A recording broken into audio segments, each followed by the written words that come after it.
Welcome to part 4 of my discussion of DVDs I like from my movie binder. It's a good night for me to continue this series. I just went and saw a digitally restored print of The Godfather, which is a movie, I don't know if I really talked, I mentioned it back here. It was just part 1, The Godfather 1 from 1972. It was me and one other Japanese man in the theater at the 8 o'clock show.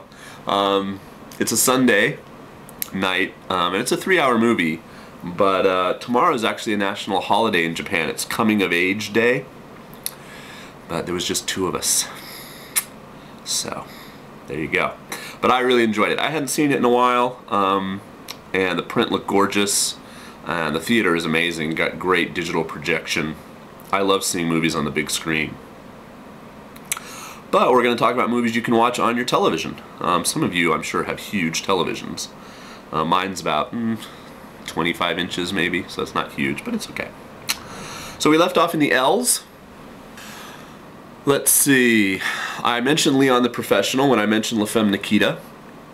Leon the Professional, of course, the movie debut of Natalie Portman. A really good actress despite her turn in the Star Wars prequels. And Leon, of course, just an amazing movie. Next up would be Lock, Stock, and Two Smoking Barrels. Probably not a movie that I really need to recommend to too many of you. I'm sure most of you have seen it.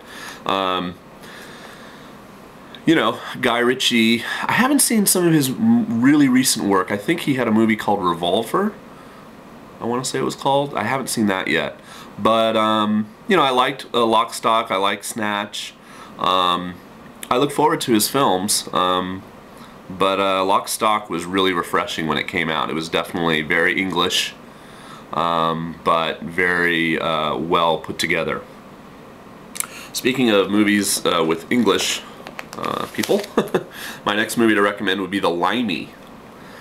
Now this is, unlike Lock, Stock, and Two Smoking Barrels, this is probably a movie not many of you have seen. It was directed by Steve Soderbergh, who is a fantastic director, and he directs a lot of different types of pictures.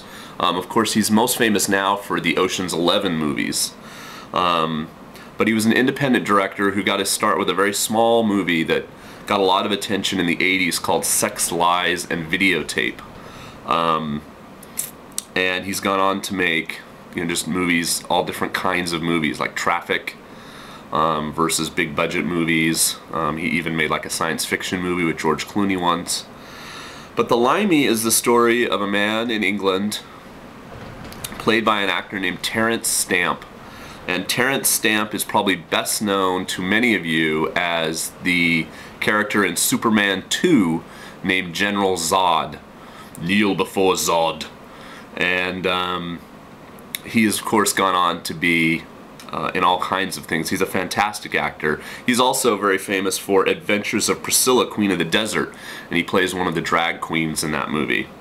Anyway, he plays a guy with a shady past who finds out that his daughter has died in America. So he comes from London to California to investigate who killed her, why she died, etc.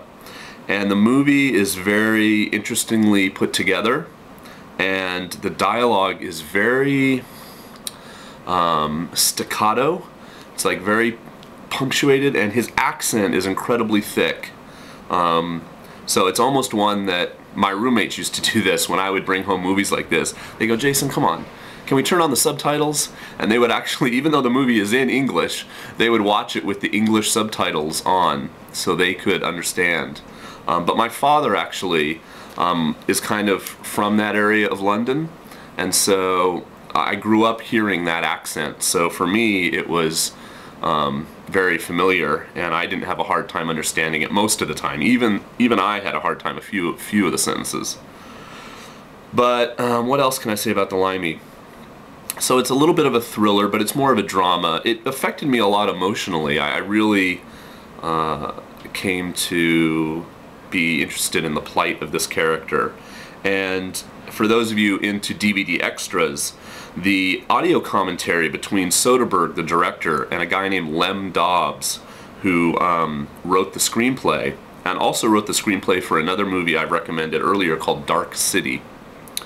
They have one of the most volatile audio commentary tracks ever on DVD. It's very entertaining to listen to. They just continually argue about the way movies should be made and decisions that were made in making this particular movie, etc., all throughout the commentary, and it's really revelatory and very entertaining. Okay, the next movie. All of you are interested in Japan, that's why you watch my channel, so I doubt that there are many of you who haven't seen this movie, but Lost in Translation. You know, Sofia Coppola, you know, Bill Murray singing karaoke. How can you go wrong? Bill Murray singing Elvis Costello at karaoke. Suntory time. It's, you know, it's a movie that actually came out the year I came to Japan. So, yeah. You gotta see it. Some of it's very true, some of it's very sort of stereotypical, but I really enjoy it. My next movie is Love Actually. And like I've said many times, my parents are from England, so British movies are always favorites of mine. And like I said before with Jerry Maguire, I like romance movies. And the writer of this movie in particular is a guy named Richard Curtis, who famously wrote 4 Weddings and a Funeral, and another movie I think I'll get to soon called Notting Hill, and many others. But Love Actually, he also, I believe, directed the film. And it's just full of great moments, great music choices, the amazingly beautiful Keira Knightley. And it's funny, and it's sweet, and you know, it's kind of like the West Wing on American TV. For a lot of people, that's like wish fulfillment. Like, who wouldn't want Martin Sheen as the President of the United States when he gets to have these great dialogues and stuff? It's like, who wouldn't want Hugh Grant as the Prime Minister of England? You know, because he's just so hip and fun and stuff. He had a great time, I'm sure, playing that role. Okay, next up, let's see, I'll do this one first. Master and Commander, Far Side of the World. Russell Crowe movie, of course. Also, Paul Bettany is very good in this film. I haven't read the novels by Patrick O'Brian, but I've heard amazingly good things about them. I'm a sucker for big ship movies. I like movies about well, all kinds of boats, actually. I loved The Hunt for Red October. I love World War II movies, like Midway, about, you know, aircraft carriers and stuff. But I especially like big sailing ship movies. One of my favorite movies from when I was a teenager was a remake of Mutiny on the Bounty, just called simply The Bounty. And it had Mel Gibson as Fletcher Christian and Anthony Hopkins, the great Anthony Hopkins, Sir Anthony Hopkins, as Captain Bligh. And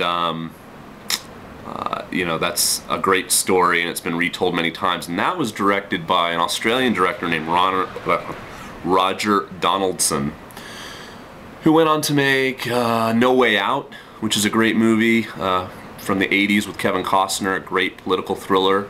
And recently he made 13 Days with Kevin Costner again, actually. Oh yeah. The one about the Kennedy-Cuban Missile Crisis, which was a great movie. Anyway, I like big ship movies. And Master and Commander is directed by a guy named Peter Weir, who's also Australian. Hey. Peter Weir's had an amazing career doing, again, like all disparate kind of movies, like Dead Poets Society, like a very kind of drama like that. He did this, like a big action movie. Gosh, what else is... Oh, Mosquito Coast with Harrison Ford. Kind of a character drama. Witness, one of my all-time favorite Harrison Ford movies, where he plays John Book and goes in to live with the Amish. So Peter Weir is a great director. I always look forward to his films. As you can tell when you listen to me talk about movies in the binder, I pay a lot of attention to who writes the movie and who directs the movie. And a lot of people, of course, are lured into films. Oh, I really like Tom Hanks, or I really like so-and-so.